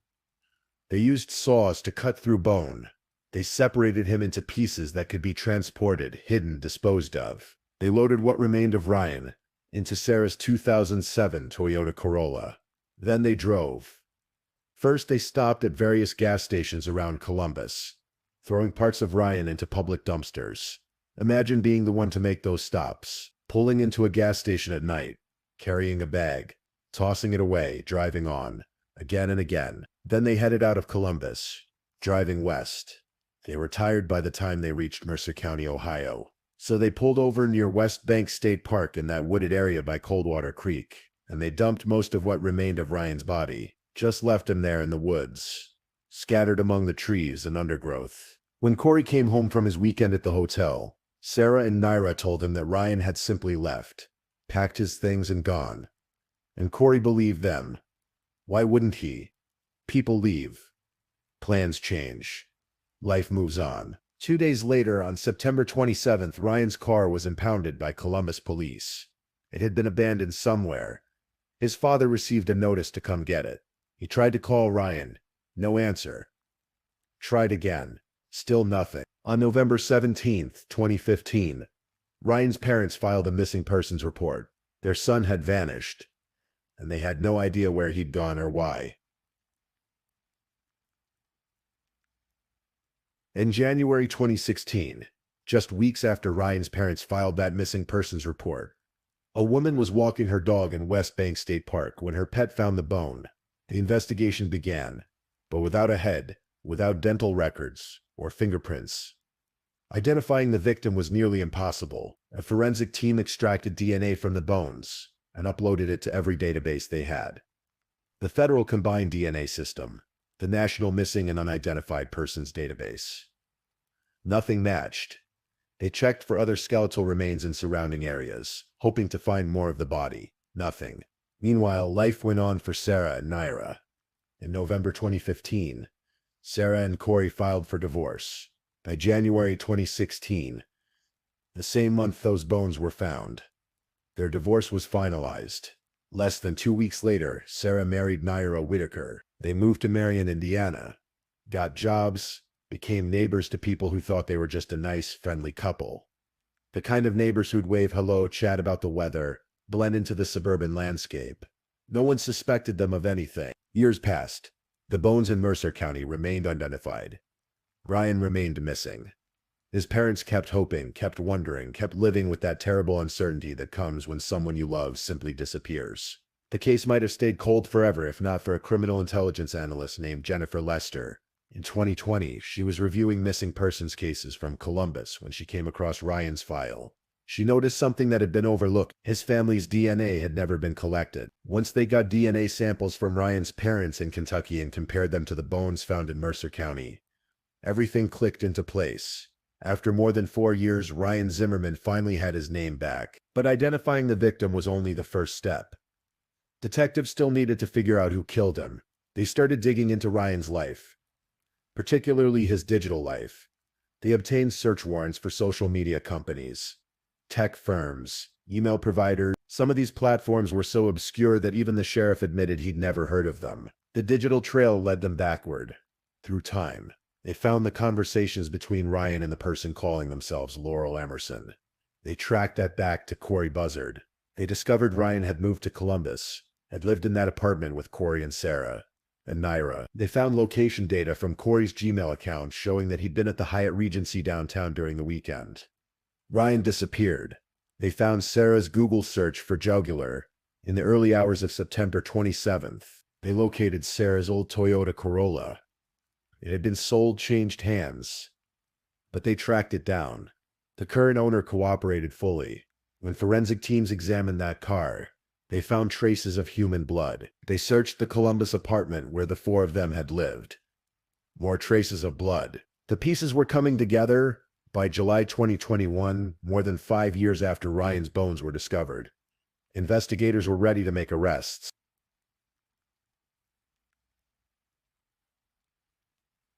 On August 25, 2021, detectives coordinated simultaneous operations across 3 states. Some went to Marion, Indiana, arrest Sarah Buzzard. Others stayed in Columbus to question Naira Whitaker. They even interviewed a witness in Oak Island, North Carolina, all at the same time so no one could warn anyone else. When Sarah was taken into custody at the Marion Police Department, she confessed, told them the whole story. How she'd killed Ryan, how she blamed him for her failed marriage, how she and Naira had dismembered his body and disposed of it across Ohio. She told them about the anger, the arguments she and Corey had about Ryan, the way she felt Ryan had ruined her life, even though really the cracks in her marriage had been there all along. Meanwhile, back in Indiana, 5 deputies approached the home where Naira Whitaker was staying. When they confronted her about Ryan's death, Naira reached into her bag. She pulled out a handgun, and before anyone could stop her, she shot herself in the head. She died there at the scene. The neighbors were shocked. These were the sweet ladies who'd lived on their street for years. Friendly, normal, the kind of people who made you feel safe in your neighborhood. And now this, one arrested for murder, the other dead by her own hand. Sarah Buzzard was charged with 18 felonies, 2 counts of aggravated murder, 2 counts of murder, kidnapping, assault, tampering with evidence, grand theft auto, abuse of a corpse. The list went on and on. She faced the death penalty, but in December 2021, Sarah accepted a plea deal. She pleaded guilty to 1 count of aggravated murder in exchange for the other charges being dropped, and the death penalty taken off the table. The agreed sentence was life in prison with the possibility of parole after 30 years. At her sentencing hearing on January 20th, 2022, Sarah was allowed to make a statement to the court. She called herself a flawed person, said that not a day went by that she didn't wish she could take it all back, that she accepted responsibility for Ryan's death, and would spend the rest of her life trying to redeem herself through positive actions and deeds. The prosecutor, Matthew Fox, took issue with that. He pointed out that everyone is flawed. We all make mistakes. We all have regrets. But Sarah was the only person in that courtroom who'd committed aggravated murder. Being flawed doesn't excuse taking a life. Judge Jeffrey Ingram sentenced Sarah to life with the possibility of parole after 30 years. She's currently serving that sentence. She'll be eligible for parole in 2051. She'll be 60 years old. Ryan Zimmerman's family finally had answers. After years of not knowing, of hoping, of imagining every possible scenario, they knew what had happened to their son. It wasn't the answer they wanted, but at least it was an answer. Some of Ryan's remains have never been found. His head, his arms and legs, cut at the joints. They're out there somewhere, maybe still in dumpsters or landfills around Columbus. Maybe scattered in places no one will ever look. Ryan's body was divided, parceled out across Ohio like he was nothing, like his life meant nothing. But his life did mean something. He was a son, a brother, a person trying to figure himself out in a complicated world. He made a choice to trust someone he met online, to believe in the possibility of connection and understanding. That choice shouldn't have cost him his life. You know, there's something uniquely modern about this case. The way it all started online. Anonymous screen names, digital conversations, people presenting themselves as one thing while being another. Ryan was looking for community, for acceptance, for people who understood what he was going through, and he found predators instead, not Corey. The investigation never implicated him in the murder. He was away when it happened. He didn't know. He believed the lie that Ryan had simply left. But Sarah and Naira, they decided that Ryan's life was disposable, that their love for each other justified murder, that fixing their problem meant eliminating a person. Sarah blamed Ryan for her divorce, but the truth is her marriage was already failing. Ryan didn't cause that. He was just there, a convenient scapegoat for all the dysfunction that already existed. And when Corey no longer wanted him around, instead of just letting him leave, Sarah made the choice to ensure he'd never leave at all. Not the apartment, not Columbus, not this life. The search for identity that led Ryan to that Craigslist ad, that brought him to Columbus, that made him vulnerable to people who saw him as a problem to be solved rather than a person to be valued. It's heartbreaking. He was 21 years old, his whole life ahead of him. Sometimes I think about that woman walking her dog on that January morning in 2016, how that ordinary moment of enjoying nature with her pet turned into something she'll probably never forget. Finding a human bone. Starting this whole investigation that would take years to resolve. I think about Ryan's parents filing that missing persons report in November 2015, hoping their son would come home, waiting for a phone call that never came, and then years later getting the worst possible news. I think about the investigators who worked this case for 5.5 years.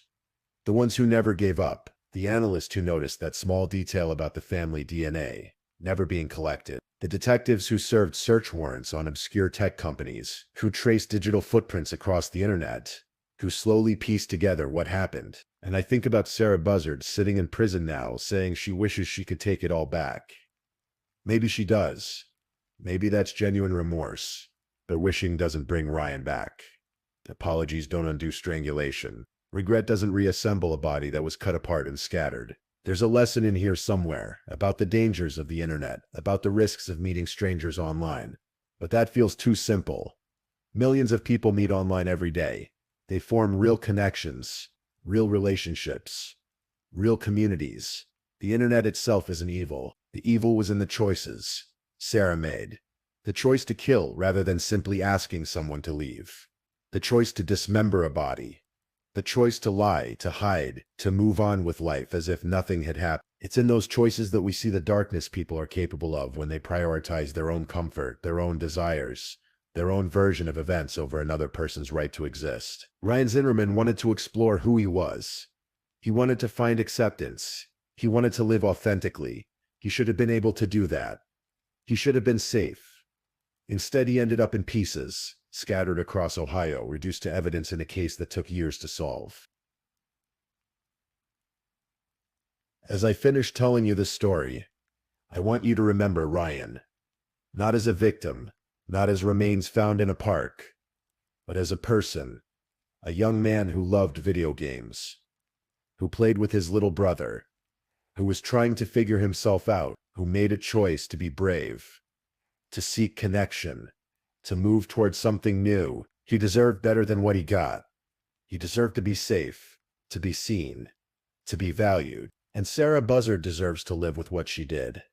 To spend decades behind bars thinking about the moment she put Ryan in that chokehold and didn't let go. The moment she chose murder. The moment she decided one person's life mattered less than her own convenience. That's the story. A tragedy born from the internet age, from complicated relationships, from choices that can't be undone. A reminder that behind every missing persons case is a family waiting. Behind every cold case is an investigator who refuses to give up. And behind every crime is a victim who deserves to be remembered. Ryan Zimmerman, 21 years old, gone too soon, but not forgotten. Please, if you're still awake, let's move on to our last story.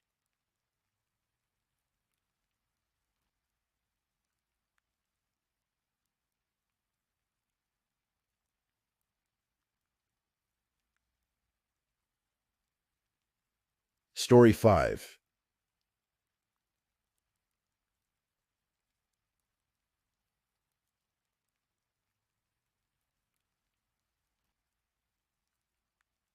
Tonight we're going to talk about a case that took 13 years to solve, a mystery that began in a blueberry field and ended with justice served across 2 continents. This is the story of Robert Caraballo, known for over a decade only as Jack in the Box. There's something peaceful about blueberry fields in Michigan. In the spring, they stretch out in neat rows, the bushes just beginning to wake up after winter. The soil is dark and rich, and the air carries that particular quiet you only find in rural farming country. It was in one of these fields on the 8th of May, 2002, that a farmer named Gordon DeVries made a discovery that would haunt investigators for over a decade. Gordon was checking on his property that morning, driving his truck along the dirt roads that cut between his blueberry fields near Grand Haven Township. These were lands he knew well, every tree and clearing as familiar to him as his own backyard, but as he passed a wooded area with scrub growth, something caught his eye.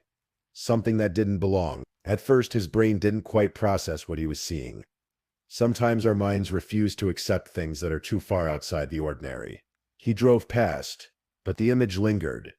When he circled back, his eyes confirmed what his mind had been trying to reject. There, partially hidden in the undergrowth, was a badly burned metal footlocker, and inside it, and around it, were the charred remains of a human being. The trees nearby were scorched black. The ground showed signs of intense heat. Someone had tried to erase a person from existence, had tried to turn them into nothing but ash and mystery in this quiet corner of Michigan farmland. When the Ottawa County Sheriff's Office arrived at the scene, they found themselves facing a puzzle with almost no pieces.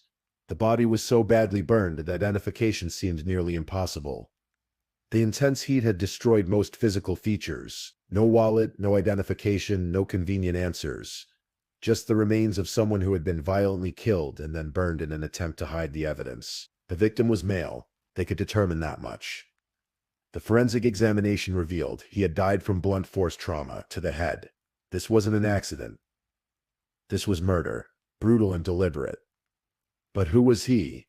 That question would echo through the years that followed. The investigators gave him a name, because even in death, everyone deserves to be called something. They called him Jack. And because of where he was found, in that footlocker in the woods, the case became known as Jack in the Box. Detective Robert Donker took the lead on the case.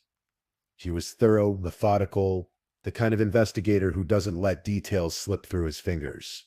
He worked the case hard, following every lead, chasing down every possibility. They checked missing persons reports across multiple states. They examined dental records. They reached out to other law enforcement agencies. But every lead seemed to evaporate like morning mist. The problem with unidentified victims is that without a name, you have no starting point. You don't know where they lived, who they knew, why someone might have wanted them dead.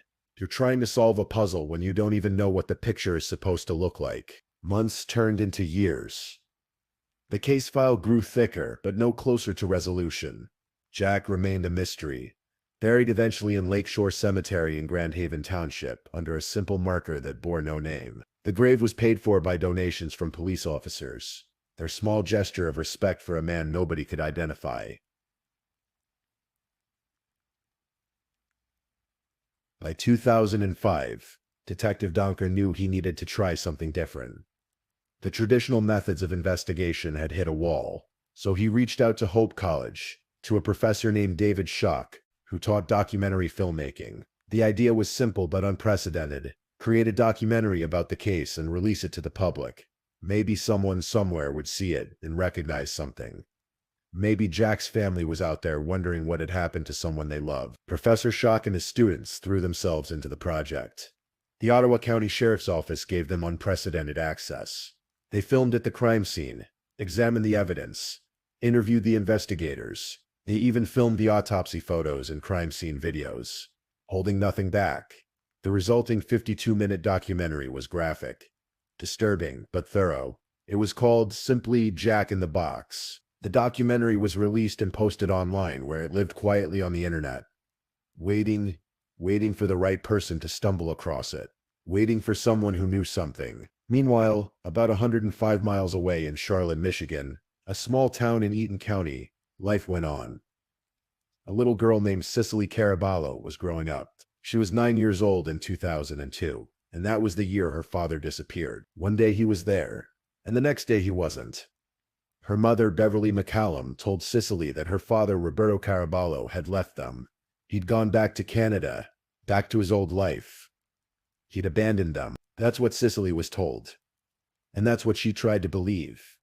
Even as the years passed and her father never called, never wrote, never tried to see her. Roberto, who sometimes went by Robert, was 37 years old when he disappeared. He'd had a troubled past, time spent in federal prison, a life that hadn't always gone the way he'd planned, but he had a daughter he loved, and he'd been trying to turn things around. In 2002, he'd been released from federal prison and had moved in with Beverly and her family in their home on Horatio Street in Charlotte. Beverly was his wife, though theirs was not a happy marriage. She had 2 daughters from previous relationships, Donnie and Duck Charm, who was 21 in 2002, and Cicely, who was 9. Beverly had a friend, a man named Christopher Macmillan, who was 25 at the time. He was close with Donnie Ann, and he was often around the house on Horatio Street. According to what would later come out in court, Beverly didn't want Roberto around anymore. He was, in the words of the prosecutor, cramping her lifestyle. Beverly wanted to continue living the way she'd been living, which allegedly involved drugs and activities that Roberto, trying to go straight, didn't approve of. His being around was inconvenient. He'd served his time, paid his debt to society, and was ready to be a father to Cicely, to be part of a family. But Beverly had different plans. The spring of 2002 was when everything happened. The exact date remains unclear, but it was early May, just days before Gordon DeVries would make his terrible discovery in the blueberry field. Christopher McMillan would later testify after taking a plea deal about what happened. He said the killing had been planned. He said they'd even done a test run, practicing what they would do. This wasn't a crime of passion or a sudden loss of control. This was premeditated murder. According to McMillan's testimony, it happened in the basement of the house on Horatio Street. The details are grim. Beverly allegedly pushed Roberto down the basement stairs first. Then, as he lay there, dazed or injured from the fall, she beat him with a hammer. The attack was so vicious that the hammer became lodged in his skull. But even that wasn't the end. While Roberto was still breathing, still clinging to life, Beverly wrapped a plastic bag around his head and suffocated him. Jeanine Ducharme, Beverly's oldest daughter, was involved too. McMillan testified that both Beverly and Jeanine participated in the killing. It was a family affair, in the darkest possible sense of that phrase. And through all of this, little Cicely was somewhere else in the house. She would later testify that she remembered being placed in her father's van that night. Though she didn't understand why at the time, the adults were going on a drive, and she was coming along. She didn't know that her father's body was in the vehicle with them, hidden in that metal footlocker. They drove across Michigan, from Charlotte to Ottawa County, to a place Beverly or one of the others knew about, a remote spot near a blueberry field. They carried the footlocker into the woods. They poured accelerant on it and set it on fire, trying to destroy the evidence, trying to make Roberto Caraballo disappear from the world as if he'd never existed. Then they drove home. They cleaned up. They changed the tires on the vehicle so they couldn't be matched any tracks. They threw away their shoes. They returned to their lives, and they told Cicely that her father had left them. The years passed slowly for Cicely. She grew up believing her father had abandoned her, that she hadn't been worth staying for. That kind of belief shapes a person, leaves marks that don't show on the surface. She turned 10, then 12, then 15. The absence of her father was a constant presence in her life. It wasn't until around 2015, when Cicely was in her early 20s, that she finally confronted her mother. She demanded the truth about what had happened to her father. Where had he really gone? Why had he never contacted her? Beverly's story had changed by then. According to Cicely's later testimony, Beverly told her a version of events that included some truth mixed with lies. She said she'd struck Roberto with a crowbar, that there'd been a fight, and then Dineen and her friends had gone into the basement and finished killing him. It was a story designed to minimize Beverly's role, to make it sound like she'd been less involved than she actually was. But at least now Cicely knew. Her father hadn't abandoned her. He'd been murdered. He'd been taken from her. And that knowledge, as painful as it was also in some ways a relief. The worst thing about being left is wondering why you weren't enough. Now Cicely knew it wasn't about her at all. But here's the remarkable thing. Around that same time, In the spring of 2015, someone else was learning the truth too. Someone had found Professor Shock's documentary online. Maybe they were browsing late at night, falling down one of those internet rabbit holes we all know. Maybe they were specifically looking for information about missing persons. However it happened, they watched Jack in the Box, and something clicked. They reached out to Detective Donker. They had information. They thought they might know who Jack was. The tip was followed up on immediately. After 13 years of silence, finally there was a break. The family members of Roberto Caraballo were contacted. Dental records were compared. DNA was analyzed. And then after all those years, after over a decade of being nobody, Jack got his name back. He was Roberto Higuie Alejandro Caraballo, and he had been 37 years old when he died.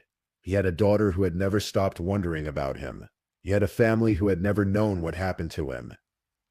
And now, finally, they had answers. Not the answers anyone wants, but answers nonetheless. Once they knew who the victim was, the investigation took on new life. Detective Donker worked with Detective James Malky from the Eaton County Sheriff's Office. They traced Roberto's last known whereabouts to Charlotte, to the house on Horatio Street. They found evidence in the basement of that house. Evidence that had been there all along, waiting to tell its story. Forensic analysis confirmed that Roberto had been murdered there, in the basement, the home he'd been living in with his wife and family. The investigators built their case carefully. They interviewed witnesses. They pieced together the timeline. And in 2019, 17 years after Roberto's death, they were ready to make arrests. Christopher McMillan was picked up in Grand Rapids. Diane Descharme was arrested in Texas where she'd been living. But Beverly McCallum was nowhere to be found. Investigators believed she'd fled to Pakistan shortly after they'd started interviewing family members. She'd sensed that the walls were closing in, that after all these years the truth was finally coming out. So she'd run. Beverly McCallum spent time in Pakistan, living under the radar, trying to stay invisible. But in February of 2020, she made a mistake. She and her teenage son checked into a hotel in Rome, Italy, just on the outskirts of the city. Italian hotels have a system where they register all guests in an online database that connects to police records. When Beverly's name was entered, the system flagged an Interpol arrest warrants. Rome police were called. Beverly McCallum was arrested. 18 years after her husband's murder, she'd been free all that time, living her life while Roberto lay in an unmarked grave, and Sicily grew up believing she'd been abandoned. But now, finally, there would be consequences. Extradition isn't always simple, especially from European countries. The Italian government had conditions. They would only extradite Beverly if the United States agreed not to try her for first-degree murder, because that carried a possible sentence of life without parole, and Italy opposes such sentences. So after lengthy negotiations, it was agreed that Beverly would be charged with second-degree murder instead. She was held in Italy for over 2 years while the legal processes worked themselves out. Finally, in July of 2022, Beverly McCallum was put on a plane and flown back to Michigan. She was taken into custody at the airport in Grand Rapids, and she was formally charged with second-degree murder and disinterment and mutilation of a body. The trials of Beverly's co-defendants had already taken place by then. Christopher McMillan had taken a plea deal. He pleaded guilty to second-degree murder and agreed to testify against Beverly and Diane. In exchange, he received a sentence of 15 to 40 years in prison. Without his cooperation, without his testimony about what had happened in that basement, the case against the others would have been much harder to prove. Diane Descharme, Beverly's daughter, went to trial in 2021. She was convicted of first-degree murder and sentenced to life in prison without the possibility of parole. She was 21 when she helped kill her stepfather. She was in her 40s when she was finally held accountable for it. Now it was Beverly's turn. Beverly McCallum's trial took place in Charlotte, Michigan, in March of 2024, 22 years after Roberto's murder. The courtroom was packed with people wanting to see justice done, wanting to see how this decades-old story would end. The prosecution was led by Eaton County Prosecutor Doug Lloyd. He laid out the case methodically. He called Christopher McMillan to testify, and McMillan described the planning, the test run, the actual murder in chilling detail. He described how Beverly had pushed Roberto down the stairs, how she'd beaten him with the hammer, how she'd suffocated him with a plastic bag while he was still breathing. The defense tried to attack McMillan's credibility, pointing out that he was a convicted murderer himself, that he'd taken a deal to reduce his sentence. They argued that Beverly had been coerced, that she'd been afraid, that she'd been forced to help dispose of the body but hadn't participated in the actual killing. But then the prosecution played their trump card. They called Cicely Caraballo to testify. Cicely was now in her 30s. She'd spent most of her life not knowing what had happened to her father, then spent years knowing he'd been murdered, but seeing no justice. Now she sat in a courtroom and looked at her mother, the woman who had killed her father and then lied to her for over a decade. Cicely's testimony was devastating to the defense. She described the conversations she'd had with her mother, including the time Beverly had admitted to striking Roberto with a crowbar.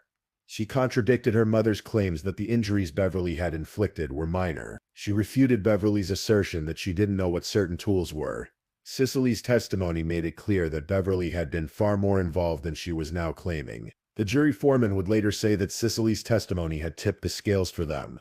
Here was a young woman who had every reason to want to believe her mother was innocent, but who instead told the truth, even though that truth destroyed any hope of a relationship with the only parent she had left. Beverly McCallum took the stand in her own defense, which is always a risky move. She tried to paint herself as a victim, as someone who had been coerced or forced, but as prosecutor Lloyd pointed out, her story didn't make sense. She claimed she'd been afraid for her daughter's lives, afraid that Christopher and Dinah would hurt them if she didn't cooperate. But if that were true, why hadn't she driven away once the body was disposed of? Why had she stayed with these supposedly dangerous people? The prosecutor argued that the real reason Beverly wanted Roberto dead was simple. He was cramping her lifestyle. He was trying to go straight, trying to be a good father, and that didn't fit with the life Beverly wanted to live. So she'd recruited her daughter and her daughter's friend, and together they'd planned and executed a murder. The jury deliberated for just under 2 hours. On April 1st, 2024, they returned with their verdict. Guilty on both counts. Beverly McCallum was convicted of second-degree murder and disinterment and mutilation of a body. Beverly showed no visible reaction as the verdict was read. She sat there still and silent as the words washed over her. Guilty. After 22 years, guilty. Sentencing was scheduled for May 23rd, 2024. When that day came, the courtroom was once again full. Beverly arrived in a wheelchair. Whether due to genuine health issues or an attempt to garner sympathy, no one could say for certain. Cicely Caraballo gave a victim impact statement. She stood before the court and spoke about her father, about the man who had been ripped from her life when she was just 9 years old. She spoke about growing up thinking she'd been abandoned, about the damage that belief had caused, and she spoke directly to her mother, telling her that despite Beverly's ill will and disgraceful parenting, Cicely had become a good person, a strong person, someone Beverly couldn't take credit for. Cicely also requested that any restitution from the case be used to help other children of murdered parents, turning her pain into something that might help others. Judge Janice Cunningham didn't mince words when she delivered the sentence. She called Beverly McCallum a threat to anyone who got in her way. She pointed out a moment during the trial when Beverly had leaned into the courtroom monitors to get a closer look at her dead husband's autopsy photos. A moment that had disturbed everyone who witnessed it.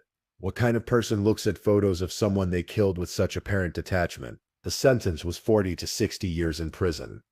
Beverly McCallum was 63 years old at the time. Even with the possibility of parole after 40 years, she would be over 100 years old before she could walk free. Effectively, it was a life sentence. And so the story ends, though not with the kind of closure that truly heals. Roberto Caraballo is still gone. Cicely still grew up without her father. Those years can't be given back, but there is something to be said for justice, for the truth finally coming out, for the people responsible being held accountable. The case had required the dedication of multiple detectives over more than 2 decades. Detective Donker and Detective Maltby had both retired before seeing the case through to its conclusion, but their work laid the foundation. Sergeant Josh Ivey saw it through to the end, making sure that every piece of evidence was in place, that the case was as strong as it could possibly be. Professor David Schock's documentary, that unconventional decision to put the case out into the world, had made all the difference. Without it, the tip that identified Roberto might never have come in.